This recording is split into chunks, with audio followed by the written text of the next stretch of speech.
Being a king is not just about holding the crown. It's about being the top competitor. You have to prove you're the best to anyone who wants your throne. This was the situation for Larry Bird in 1986. He wasn't just sitting on his throne, he was fighting to keep it. Larry Bird, a forward for the Celtics, had just finished one of the most successful individual seasons in basketball history. He won his third straight MVP award and his second Finals MVP while helping his team win the championship. This was a remarkable feat that showed how dominant Bird was at that time. He was the best player in the league and everyone knew it. But being the best comes with challenges. Everyone wants to beat you. Bird changed the game. The way people thought about the small forward position was different after he played. He was not just a shooter, he was a complete player. But just when it seemed like he was the best without question, a new player entered the scene. A young Michael Jordan joined the NBA and made an immediate impact. From the start, he showed Bird that he wasn't afraid. Jordan was bold and confident, ready to take on the best. The Celtics were still the better team, but in 1986, Jordan had one of the best playoff performances against Boston, showing he was a serious threat. From then on, the rivalry between Bird and Jordan heated up. Bird had always been considered the best player, but now, a 23-year-old Jordan, averaging 37 points per game, was challenging him. This was no small feat, and it meant that Bird had to up his game even more. Bird had already proven a lot. His legacy was unmatched, but his honor was at stake, and he wouldn't allow that. Bird was trying to become the greatest basketball player ever. Since joining the NBA in 1979, Bird had been breaking barriers. He signed a contract with the Celtics to become the highest-paid rookie in league history at $650,000 per year. From the start, Bird made an impact. He was not just another player, he was a game changer. In his rookie year, he finished fourth in the MVP race. Over the next 3 seasons, he won his first NBA championship in 1981 and finished second in the MVP race 3 times. His averages during this time were 22.6 points, 10.9 rebounds, and 5.7 assists per game. But something changed in the summer of 1983. Bird went from being the second-best player to a legendary player, surpassing his rival Magic Johnson. This was a turning point in his career. This started his incredible 3-year period from 1983 to 1986, where he won 3 NBA MVPs. After winning the 1984 championship and his first Finals MVP, Bird's place in basketball history was secured. During these 3 seasons, Bird averaged 26.2 points, 10.1 rebounds, and 6.7 assists per game, while also being a top defender. By the start of the 1986 playoffs, Bird was known as a versatile forward who could do everything on the court. He was the complete package. Before Bird, there had never been a big man with the skills of a perimeter player. He wasn't just known for his iconic 3-point shot. His incredible passing made him a true leader for the Celtics, both on offense and defense. But to win his 3rd championship in 1986, he had to overcome a team with a rising star. This was not going to be easy. On March 27, 1987, the Celtics faced the Bulls.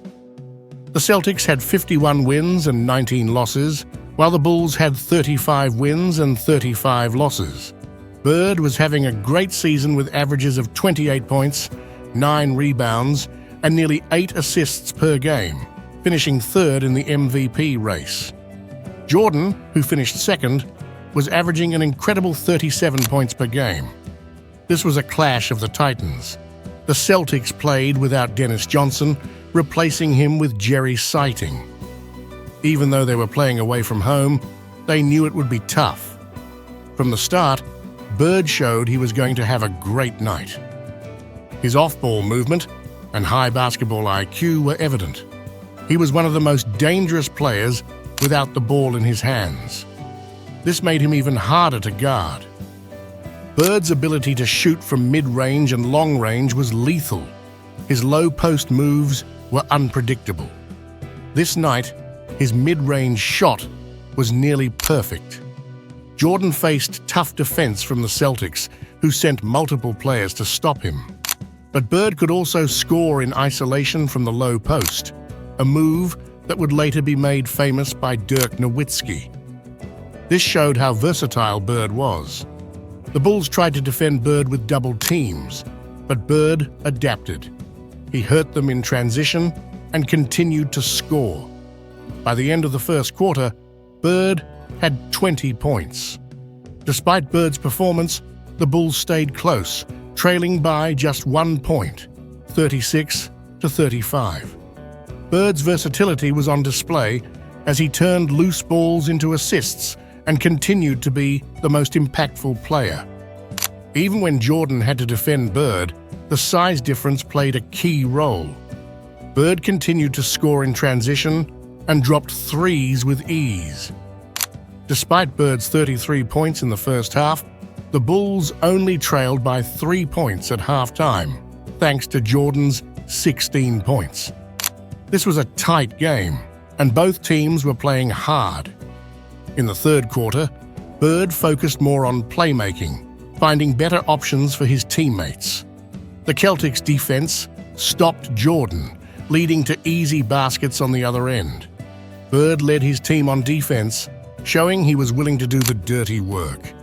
When Bird attempted a shot in the second half, he scored, reminding the Bulls' defense that one player couldn't guard him. This was classic Bird, doing whatever it took to win. Bird had a legendary game in front of over 18,000 fans at the United Center. The Celtics allowed just 22 points in the third quarter and led by 9 points heading into the final quarter. Bird continued to do whatever was needed to secure the win. He was a player who could fit any role in any part of the court, in any situation, and create advantages. This is what made him so special. In the last quarter, Bird continued to dominate from long distance and played simple yet dominant basketball. Despite a late scare from the Bulls, who cut the deficit to 4 points, the Celtics' defense closed out the game. Bird finished with 41 points in a game that went down in history as one of the greatest displays of individual talent. His ego made his teammates better. Weeks later, the Celtics met the Bulls again in the playoffs, and Boston won the series 3-0, making it 6-0 in playoff games against Jordan's Bulls. Bird's Celtics were always better when they faced Jordan.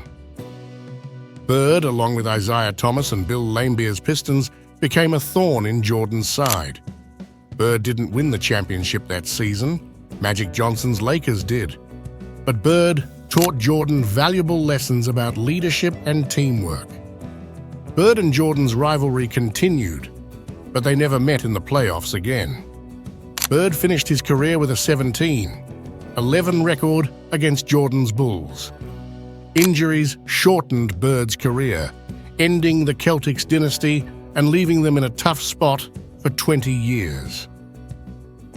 History often remembers Jordan as the greatest, but Bird was a forward who changed the game and played in one of the most competitive eras. From 1983 to 1986, no one could challenge him. That's it for this episode. Thanks for watching. Let us know what you think in the comments. Don't forget to like the video, subscribe to our channel, and hit the notification bell so you don't miss any of our future videos. Until next time.